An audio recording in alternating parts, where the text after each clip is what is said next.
खबरों की सबसे पहले बात करेंगे। रक्षा मंत्री राजनाथ सिंह के घर पर आज संसद सत्र, लोकसभा स्पीकर और लोकसभा में डिप्टी स्पीकर को लेकर शाम 5 बजे वरिष्ठ मंत्रियों की बैठक होने जा रही है।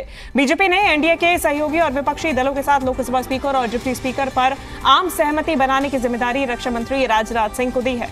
ये बड़ी जानकारी सामने आ रही है। बता दें कि बीजेपी में अब मंथन का दौर जारी है, चूंकि बीजेपी की सरकार बनने के बाद, एनडीए सरकार बनने के बाद मोदी 3.0 में अब कैबिनेट में तो जगह दे दी गई है, लेकिन ये जो मुख्य पद है, अहम पद है, चाहे वो संसद सत्र में लोकसभा स्पीकर और लोकसभा डिप्टी स्पीकर के पद हो, इसको लेके अभी भी फाइनल डिसीजन नहीं हो पाया है। ऐसे में आज शाम 5 बजे बैठक बुलाई गई है और वरिष्ठ मंत्रियों की ये बैठक रहेगी। 5 बजे चर्चा की जाएगी कि एनडीए के सहयोगी और विपक्षी दलों के साथ किसको लोकसभा स्पीकर व डिप्टी स्पीकर का पद देना है। हम ज्यादा जानकारी लेंगे। जी मीडिया संवाददाता राहुल मिश्रा हमारे साथ जुड़ गए हैं। राहुल, जिम्मेदारी अहम मिली है राजनाथ सिंह को और आज फाइनल डिसीजन भी आ जाएगा। कौन कौन मौजूद रहेगा बैठक के समय और क्या उम्मीद जताई जा रही है? देखिए, तमाम वरिष्ठ नेता यहाँ पर मौजूद रहेंगे, वरिष्ठ मंत्री यहाँ पर मौजूद रहेंगे और राजनाथ सिंह को यहाँ पर दिया गया है, जिम्मेदारी दी गई है कि वहाँ पर कौन होगा डिप्टी स्पीकर और कौन स्पीकर होगा, इसके बारे में फैसला लिया जाएगा।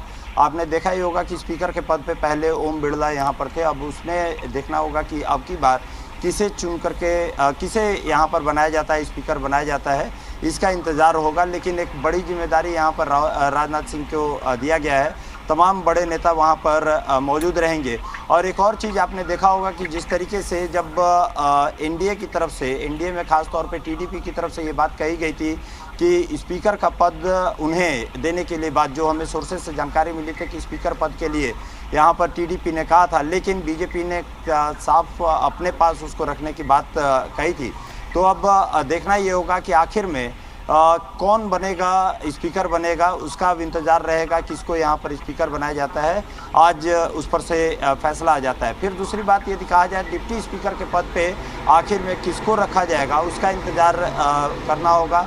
क्या डिप्टी स्पीकर का पद बीजेपी अपने पास रख रही है या डिप्टी स्पीकर के पद पर एलआई में से किसी को यहाँ पर बनाया जाता है, उसको इंतज़ार करना होगा। उस पर से आज पर्दा उठ जाएगा। तो एक बड़ी बैठक, एक कहा जाए कि लोकसभा का सत्र शुरू होने से पहले ही इस पर फैसला आ जाएगा कि आखिर में इस बार कौन होगा स्पीकर और कौन डिप्टी स्पीकर होगा, उस पर से पर्दा उड़ जाएगा निश्चित रूप से।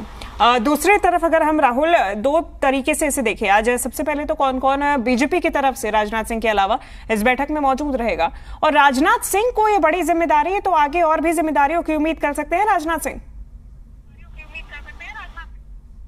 जाहिर सी बात है, सीधे तौर पे कहा जाए कि कद्दावर नेता हैं राजनाथ सिंह। और राजनाथ सिंह क्योंकि पार्टी के अध्यक्ष भी रह चुके हैं, पार्टी के अध्यक्ष के साथ साथ में यहाँ पर गृह मंत्रालय का पद संभाल चुके हैं। उसके साथ ही साथ पिछली बार की सरकार में मोदी 2.0 में रक्षा मंत्री के पद पर रहे हैं। उसके अलावा तमाम बड़ी जिम्मेदारियां राजनाथ सिंह के पास रही हैं। अब राजनाथ सिंह क्योंकि मोदी गवर्नमेंट में तीसरे नंबर पे के मंत्री हैं, तो यहाँ पर जाहिर सी बात है कि उनको बड़ी जिम्मेदारियाँ यहाँ पर दी जाती है और बड़े फैसले भी उनको लेने के लिए राजनाथ सिंह हमेशा से रहे हैं कि बड़े फैसले लेते आए हैं। तो यहाँ पे पार्टी ने भरोसा जरूर जताया है उनके ऊपर कि इस बार जो डिप्टी स्पीकर या स्पीकर का जो पद है उसको खास तौर पे इनके द्वारा चुना जाए। और आपने देखा भी होगा कि जो मैनिफेस्टो कमेटी का अध्यक्ष भी राजनाथ सिंह को बनाया गया था।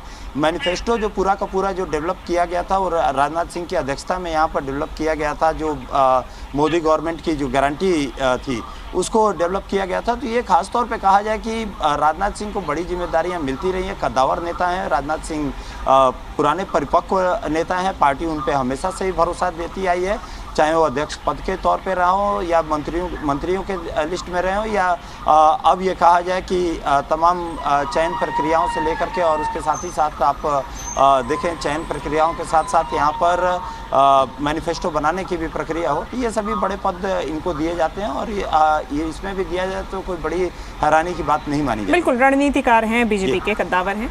और फिलहाल बहुत शुक्रिया आपका राहुल, तमाम जानकारी हम तक पहुँचाने के लिए।